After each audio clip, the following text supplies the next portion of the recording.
여러분, 오늘 점심은 뭐 드셨나요? 혹시 뜨끈한 국밥 한 그릇으로 든든하게 배를 채우지는 않으셨나요? 한국인이라면 누구나 가슴 한구석에 자신만의 인생 국밥 하나쯤은 품고 살기 마련이죠. 오죽하면 국밥충이라는 신조어까지 생겼겠습니까? 그 돈이면 뜨끈한 국밥 든든하게 몇 그릇을 사 먹겠다는 말. 이제는 거의 한국인의 유전자 속에 각인된 본능적인 가성비 측정 공식이 되어버렸습니다. 그런데 여러분, 혹시 이런 생각 해보신 적 없으세요? 왜 하필 국밥일까요? 옆 나라 일본은 라멘이나 덮밥을 먹고 서양 사람들은 빵에 고기를 끼워 먹는데 왜 우리 한국인은 유독 이 뜨겁고 축축한 국물에 밥을 말아 먹는 것에 이토록 집착하게 된 걸까요? 이건 단순히 취향의 문제가 아닙니다.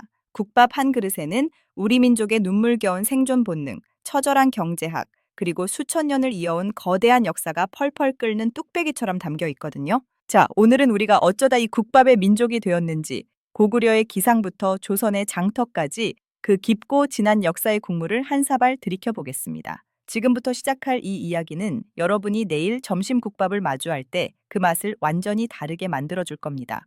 먼저 아주 먼 옛날로 거슬러 올라가 보죠. 고구려, 백제, 신라가 펄펄 날뛰던 삼국시대입니다. 이때도 국밥이 있었을까요? 기록을 보면 고구려인들은 말 위에서 생활하던 전사들이었죠. 그들은 커다란 가마솥에 고기와 채소를 넣고 푹 삶아 먹는 것을 즐겼습니다. 이걸 깽이라고 불렀는데 이게 바로 국밥의 아주 먼 조상님 격입니다. 하지만 당시엔 지금처럼 밥을 국에 말아 먹는 형태라기보다는 고기를 삶아 먹고 남은 귀한 국물에 곡물을 넣어 끓이는 방식에 가까웠을 겁니다. 사실 이 시기에 국밥은 일종의 전투 식량이자 효율의 끝판왕이었습니다. 전쟁터에서 군인 수천 명을 먹여야 하는데 언제 일일이 밥 짓고 반찬 만들고 있겠어요? 커다란 솥에 다 때려 넣고 끓여서 한 국자씩 퍼주는 게 제일 빨랐던 겁니다. 즉, 국밥은 태생부터 한국인의 빨리빨리 정신과 극강의 효율성을 타고난 음식이었던 셈이죠. 그런데 본격적으로 우리 민족이 국물에 진심이 된 계기는 따로 있습니다. 바로 고려시대를 거쳐 조선시대로 넘어오면서부터인데요.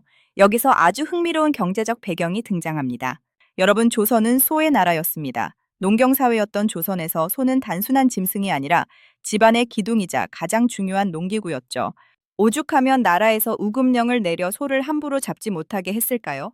하지만 축제나 제사가 있을 때 혹은 몰래 소를 잡았을 때 이 귀한 소고기를 어떻게 하면 가장 많은 사람이 나눠 먹을 수 있을까 고민하게 됩니다. 여기서 한국인의 천재적인 물타기 연금술이 발휘됩니다. 상상해 보세요. 고기 1kg이 있습니다.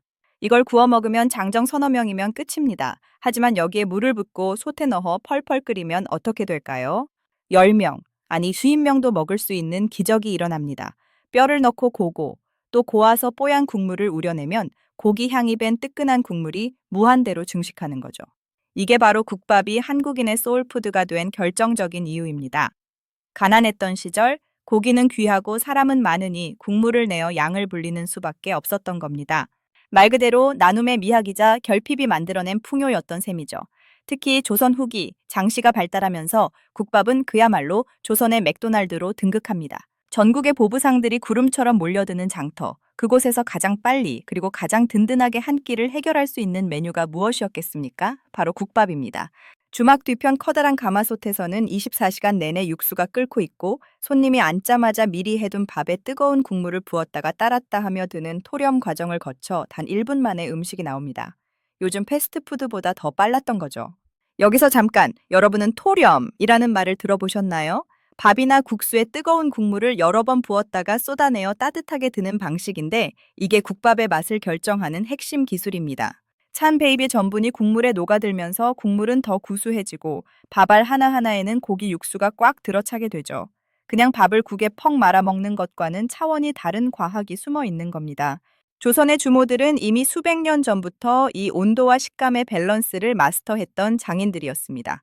자, 그런데 국밥에도 급이 있었습니다. 여러분이 잘 아시는 설렁탕의 유래를 보면 정말 흥미롭습니다. 조선의 임금이 직접 농사가 잘 되길 빌며 제사를 지내던 선농단이라는 곳이 있었는데요. 제사가 끝나면 거기 바쳤던 소를 잡아 백성들과 함께 나누어 먹었습니다. 임금이 하사한 고기 국물, 그래서 선농탕이라 불리다가 지금의 설렁탕이 되었다는 설이 유력하죠. 왕부터 천민까지 국밥 앞에서는 모두가 평등하게 뜨끈한 국물을 들이켰던 겁니다.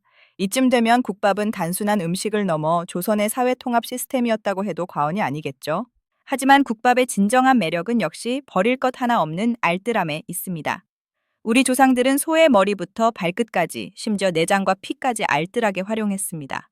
소머리국밥, 내장탕, 순댓국, 선지해장국. 이름만 들어도 군침이 도는 이 메뉴들이 사실은 고기 부위를 다 떼어내고 남은 부산물로 만든 음식이라는 거 알고 계셨나요? 남들이 버리는 부위를 가져다가 깨끗이 씻고 푹 삶고 양념을 더해 최고의 진미로 탈바꿈시킨 겁니다. 이건 정말 대단한 창의성 아닙니까? 부족함을 원망하는 대신 주어진 것을 최고의 가치로 만들어내는 우리 선조들의 지혜가 뚝배기 안에 고스란히 녹아 있는 겁니다. 그렇다면 왜 우리는 유독 뜨거운 국물에 집착할까요? 서양 사람들은 뜨거운 음식을 잘 못 먹어서 호호 불어가며 천천히 먹는데 한국인은 뚝배기에서 팔팔 끓는 국물을 한 숟갈 크게 떠넣고는 으어 시원하다 라고 외칩니다. 이게 참 미스터리하죠. 뜨거운 걸 먹으면서 시원하다고 하는 이 독특한 감성. 사실 이건 육체적인 시원함이라기보다 심리적인 해소에 가깝습니다. 고된 노동에 지친 몸, 사람에 치여 상처받은 마음을 뜨거운 국물로 지져내는 일종의 치유 과정인 셈이죠. 속이 꽉 막힌 듯 답답할 때 얼큰한 국밥 한 그릇 먹고 땀 한 바가지 흘리고 나면 왠지 모르게 세상 살아갈 용기가 다시 생기는 기분, 다들 느껴보셨을 겁니다. 이제 현대의 국밥 이야기를 좀 해볼까요? 국밥은 이제 단순한 전통 음식을 넘어 현대 한국인의 생존 전략이 되었습니다. 우리가 왜 국밥 가성비를 따지게 됐는지 생각해보면 조금 슬프기도 합니다. 치솟는 물가, 팍팍한 월급 속에서 1만 원 한 장으로 고기 맛을 보며 배 터지게 먹을 수 있는 거의 유일한 선택지가 국밥이기 때문이죠. 이 돈이면 국밥 몇 그릇이라는 말은 사실 우리가 가진 한정된 자원을 가장 효율적으로 쓰겠다는 처절한 경제적 선택의 선언이기도 합니다. 하지만 동시에 국밥은 우리에게 가장 큰 위로를 주는 친구이기도 합니다. 늦은 밤 야근을 마치고 돌아가는 길, 혹은 술 기운에 비틀거리며 찾는 24시 국밥집의 환한 불빛은 마치 오늘도 수고했다며 우리를 안아주는 엄마의 품 같습니다. 화려한 스테이크나 비싼 스시도 좋지만 정말 힘들고 외로울 때 생각나는 건 결국 그 투박한 뚝배기에 담긴 국물 한 모금이죠. 여러분, 국밥은 결코 촌스럽거나 하찮은 음식이 아닙니다. 고구려 전사들의 기상에서 시작되어 조선시대 민초들의 배고픔을 달래주었고 오늘날 지친 현대인들의 영혼을 달래주는 코리안 소울푸드의 정점입니다. 우리가 국밥을 좋아하는 건 어쩌면 우리 몸속에 흐르는 뜨거운 국물의 역사가 자꾸만 우리를 부르기 때문일지도 모릅니다. 수천 년 동안 이 땅의 사람들이 서로를 먹여 살리기 위해 물을 붓고 불을 지피며 만들어낸 그 진한 정서가 우리를 국밥집으로 발걸음하게 만드는 것이죠. 자, 오늘 긴 이야기를 통해 국밥에 담긴 역사와 의미를 짚어봤는데 어떠셨나요? 이제 국밥 한 그릇이 예사롭게 보이지 않으시죠? 그건 그냥 밥과 국이 섞인 음식이 아닙니다. 척박한 땅에서 살아남기 위해 발버둥 쳤던 우리 조상들의 지혜, 부족한 것을 나누려 했던 따뜻한 마음, 그리고 어떤 고난도 뜨겁게 녹여버리려는 한국인의 강인한 생명력이 응축된 결정체입니다. 오늘 저녁 혹은 내일 점심에 국밥집에 들르신다면 평소보다 조금 더 천천히 그 국물 맛을 음미해 보세요. 그리고 뚝배기 바닥이 보일 때쯤 스스로에게 이렇게 말해주면 어떨까요?